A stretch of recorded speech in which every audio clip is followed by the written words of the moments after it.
of a dozen.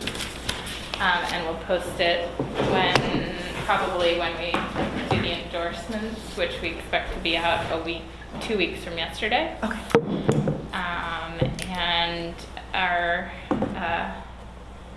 endorsement interviews aren't debate style.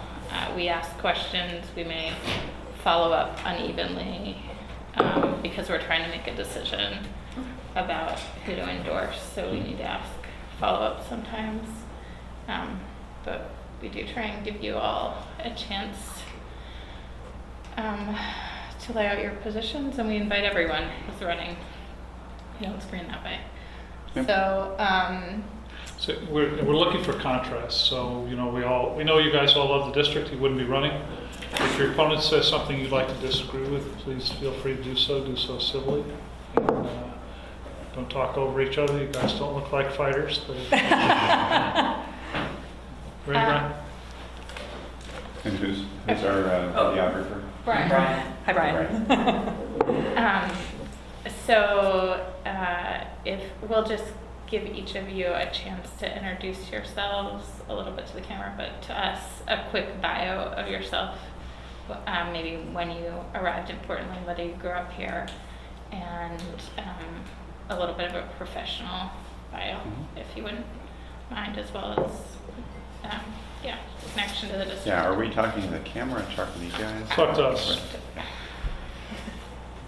Okay. We can start with you. Oh, okay. So, hello, I'm Scott Bailey. A little bit about myself. I've lived in Portland all my life. Grant High School, along with my brothers and sisters, my mom, my kids also went through Portland Public Schools in Grant. My wife, Nancy, teaches at Lincoln.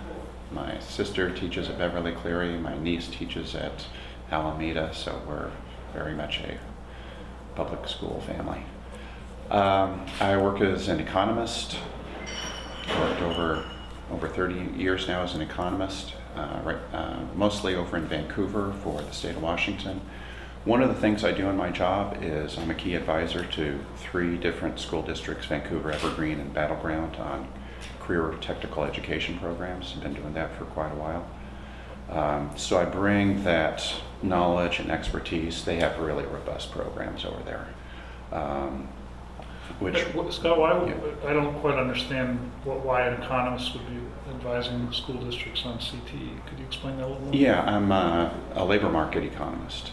So part of what my department does is crank out occupational projections, which feed into, wow, what are the right programs do we have? So I did a study of CTE back in, I think it was about 1998 for Clark County, for the school districts there, and showed them that half of their kids, their CTE kids, were in ag programs, which doesn't quite match up where the economy is going. It was like, wow. And that set off a whole chain of changes then. So I bring that expertise over. When my kids hit Portland Public Schools in the mid-90s, that's when the funding cuts began, year. So I got involved in school funding. And then as I got to know other school activists, we started talking about school quality. And so we started a nonprofit group to focus on improving school quality for all kids in Portland. That's kind of the base that I've worked off of. And what was that group called? Community and Parents for Public Schools, CPPS. So it's still active? Yeah, it's still active, small. Are there other board members that came out of that? Bobby Regan. Okay. And Paul Anthony, actually. It's the first time you run for the board? 8 years ago, I ran against Pam. That's right. So in the last almost 20 years, I've tried to bring constructive change to the system. And you're kind of going, yeah, good luck with that. And some of the time it has been good luck with that. Some of the time I push things through and engage the district, and it's rolled out for a couple of years, and then it's kind of like the myth of Sisyphus, you lay your head down for a rest and you wake up and the rock's back at the bottom of the hill again. But some of the things I've worked on have had far-reaching changes. And I think if you look at the last 5-6 years, things that I've done have set off a lot of positive things in motion in terms of really important structural changes that needed to happen in the district. The 2012 bond, my involvement with the Jefferson Critical Friends. I don't know if you know the whole story about, remember the Jefferson cluster mess you did from 2012, 2013. I watched that, got to know people in it. It was probably the worst public process I've ever seen, and that's saying a lot for Portland Public. I stepped in and pulled together parents and teachers from the affected schools and said, hey, if you're going to fight this, we need a counter proposal. So I drafted something, they edited it, made it our own. I ran it past Carol Smith and she kind of went, that makes sense, and 7 of our 11 recommendations got adopted. That in turn led to the revitalization of SACIT, the Superintendent's Advisory Committee on Enrollment and Transfer, that took apart the neighborhood lottery transfer system that had been labeled institutionally racist by a Multnomah County audit back in 2006. That led to DBRAC, which in turn is leading I got to do all the acronyms, the District-Wide Boundary Review Advisory Committee, which has led to the dismantling of K-8s, which have done such a poor job of educating our kids on the east side, particularly low-income kids, kids of color. That's also leading to a review of focus option schools that we've had for years, not quite knowing why we have this portfolio. Is this the right one? Are they in the right place? Because the placement of those really affects boundaries.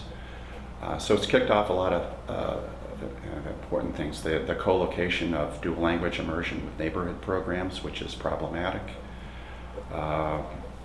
So my actions have brought forth a lot of issues that this district has needed to have dealt with for years. They've been festering.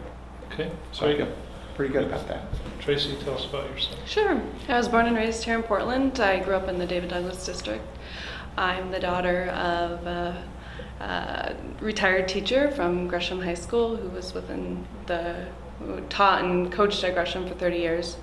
My mother was a active PTA member. She also worked at Clackamas High School for some time before we were in school, me and my siblings. And then my entire family went into education, with the exception of me. I had every intention of going into education through school. Went to U of O, studied political science with the intentions of being a government and high school teacher and going that route, same route as my dad. And then kind of changed routes there my senior year and loved photography, loved journalism, and so thought I would bring those together and try my hand in visual journalism. So I went to school, worked as a sports photographer with the Timbers and the Beavers when we still had the Beavers. And then through that, kind of developed another passion of not necessarily education, but seeing how media was so influential in the world, wanting to go that route and see what I could do within media, which got me into software, which got me into marketing, and then I went back to school and did strategic communications in order to do that route. I currently work for a company called Salesforce, and my job entails working with enterprise clients who have purchased our software, and I advise them on how to implement our software within the marketing trends. So I work. What does Salesforce's software actually do? I read a lot about Salesforce, but I don't actually understand what the company does. Sure. There's different platforms, and they call them clouds. So there's a sales cloud, a service cloud, a marketing cloud. I work within the marketing cloud, and that cloud is purchased by companies such as Nike, and they take our software and implement their marketing programs. So social, email, SMS, and what's the other one? There's another angle there. And what I do is I work with those companies to advise on the trends and the best ways to use our software. So why do you want to be on the school board? Well, I live in the Cully district. I grew up in that house that I bought. It was my grandmother's house. My dad and his siblings grew up in the Madison district, and as we've seen, much of Portland get absorbed by a lot of different people, we've kind of seen this absence of community within the school board. And I say that, and I know that you're doing a lot of work, but you have children, and you have children, and so this community is just not involved with schools anymore. So we have people living in our community who have no idea what's going on. I was lucky enough to be raised in a family who put education first, who enabled me to understand the importance of education, and I don't think our community should take that lightly. I think we should be involved and move to make our schools better, regardless if we have children or if we're teachers. And I think we should really be listening to the people who are impacted by our schools, the teachers, business people, the students. We should be bringing them together to understand how to make it better and then collaborate in a way that is meaningful and not just pushing our agenda or what we think within our community is. So my hope is to bring an outside approach where we can collaborate by learning from those stakeholders and then bringing an opinion that is not influenced. Have you run for any elected office No. before, or have you served on any kind of neighborhood associations or anything like that? I haven't served on neighborhood. I currently am serving on a couple different boards. One is a volunteer program that goes internationally to communities to help bring economic change and stability to third world countries. And then I also am on the Portland Rugby Club board, so that's Awesome. fun. Yeah, You play rugby? I do. Okay. Virginia? So my background, I grew up in Missoula, Montana.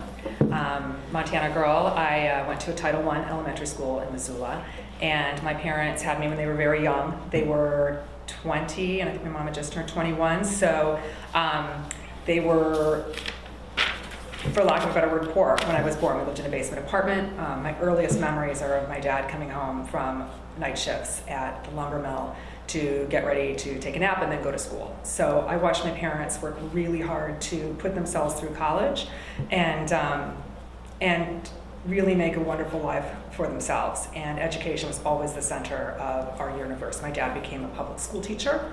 My mom became the associate director of admissions for the University of Montana. So we lived and breathed that 24/7. And that being said, I had access to an excellent education growing up in the public school system. And when I moved to Portland, I found it shocking that the graduation rates were so low. I didn't even understand how it was possible. When did you move? I moved here 11 years ago. After I went to the University of Montana. I have a journalism degree with a minor in history and print journalism. And I actually moved to Chicago. I joke that I spent half my adult life in Chicago and spent the other half here working in the music industry with developing artists like young bands and fans.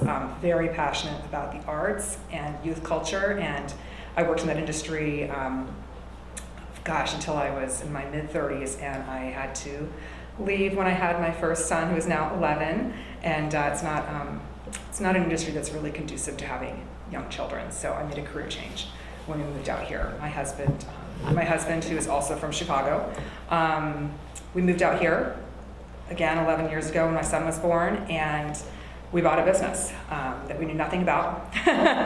Ignorance is bliss, and we own a company that actually transports about 1 million pounds of produce a month to food banks around the country.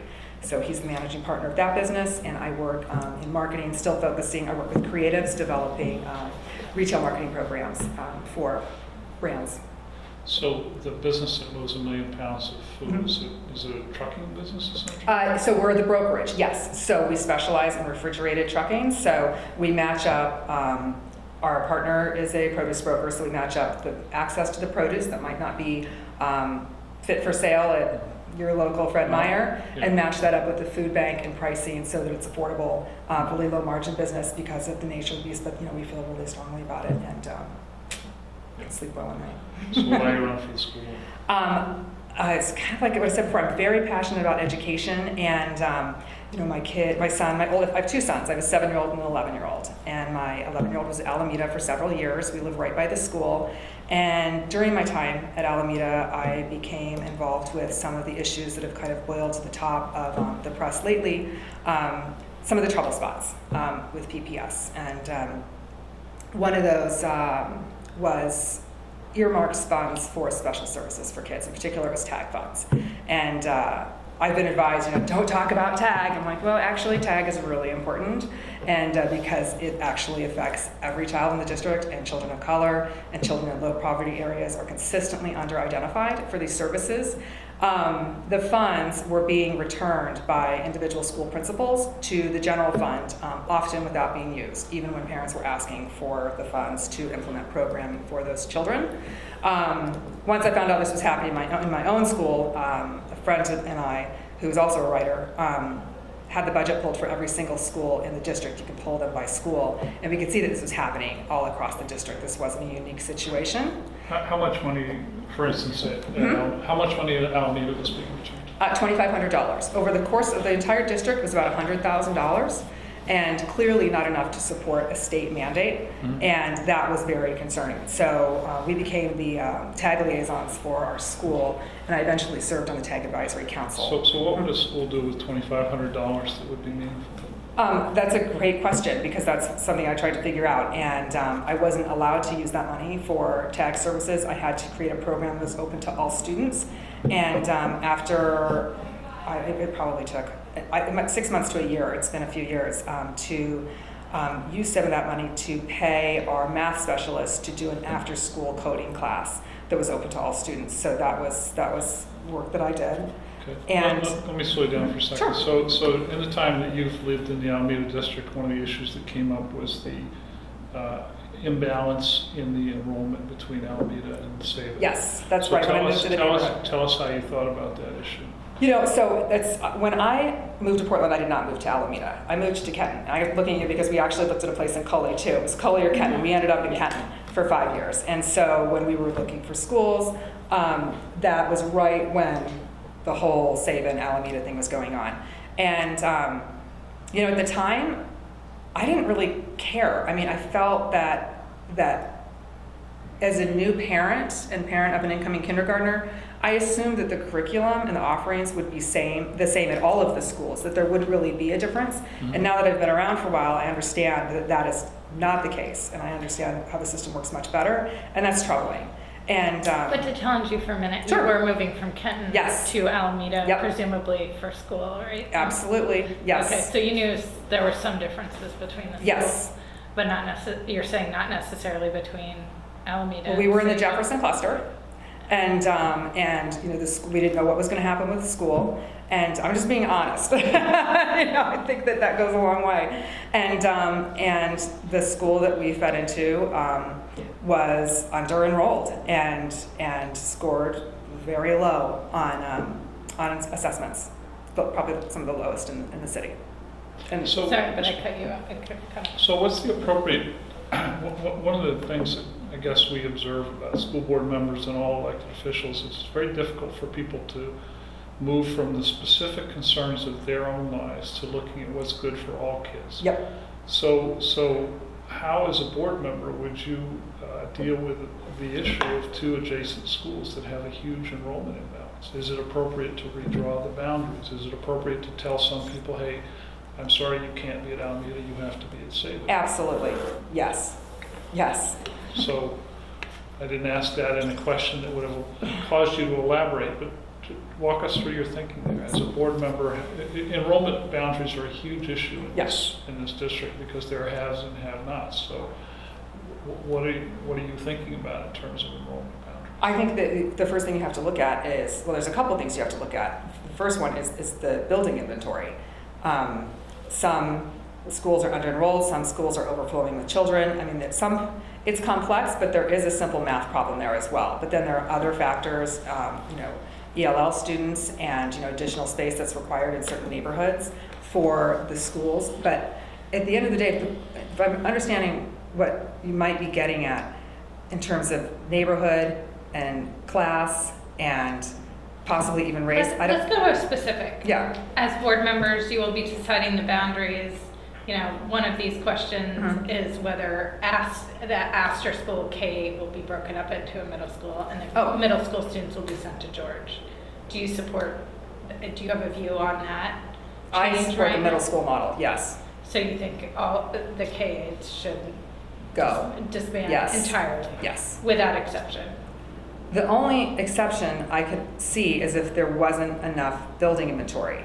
And I know we've got Kellogg, we've got a hole out in Southeast, and the bond is handling the rebuild of Kellogg. And hopefully that will pass, because if it doesn't, we're going to have a problem. Can we just go down the line with that? Sure. That Astor? Do you have a view on that particular one? Yeah, I mean, I think the middle school model is the best approach, and whether there's inventory or not, there has to be a way that we can educate each student appropriately and not have the division of, well, in this area we're going to have a K through 8, but in this area we're going to break it out and have a middle school only, because that's where you see the discrepancies, and you see one high school having the elementary school and middle schools with the students who are testing better, whereas you have another school who may have lower performing students. So I support it, and I think that there has to be a way to have that conversation of how can we make it so that all schools are having how can we make all high schools have the same level of elementary and middle schools feeding into them, so we're not seeing the discrepancy that we're seeing now. Yes, absolutely, in terms of the Astor George question. And DBRAC, I mean, that's where we came out. I'm on record for that. There's some real challenges in shifting to middle schools completely on the east side. So we know that in North Portland, there's enough kids for 1.5 robust middle schools. And so we might end up with Cesar Chavez continuing to be a K-8. And if we do, we need to load that up with extra resources so that those middle grade kids get the same level of options as you would in middle school.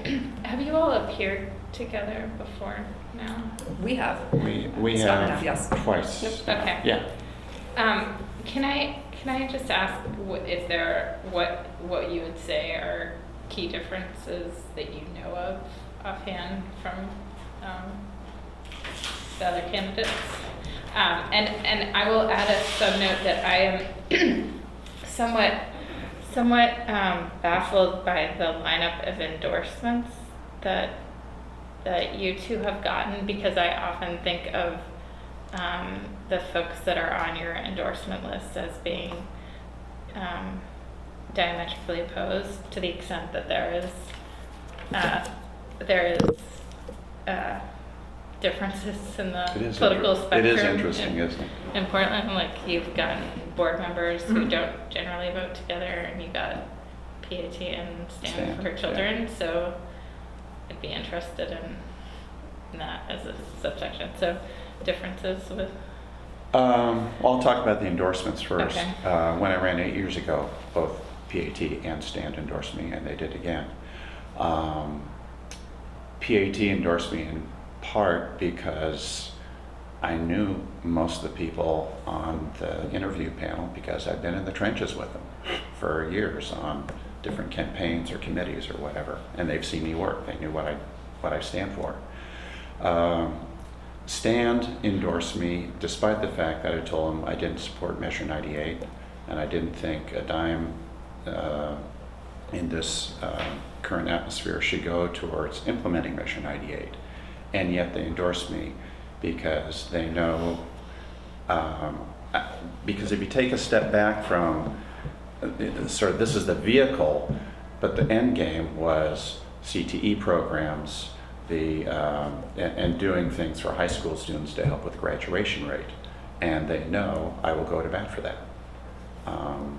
So, I mean, one of the great things about Portland Public Schools, one of the improvements over the last 2-3 years has been expanding the CTE programs in the high schools besides Benson from, I think there were 7 and now there's 57 or something along those lines.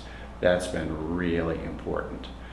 I will fight to keep it there. I will fight to hold the line. They've also added central office staff. So you really need a dedicated staff person on partnerships with industry.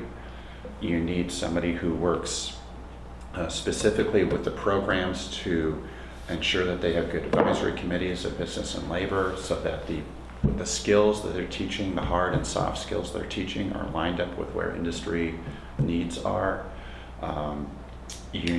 So I will fight to, I know what that system looks like and what we need to get there, and I'll fight for that. So what distinction would you draw with Virginia, between you and Virginia? Where are you different? In terms of different issues? Your positions, we're looking for contrast, so we know your background. Different approach, Right. different.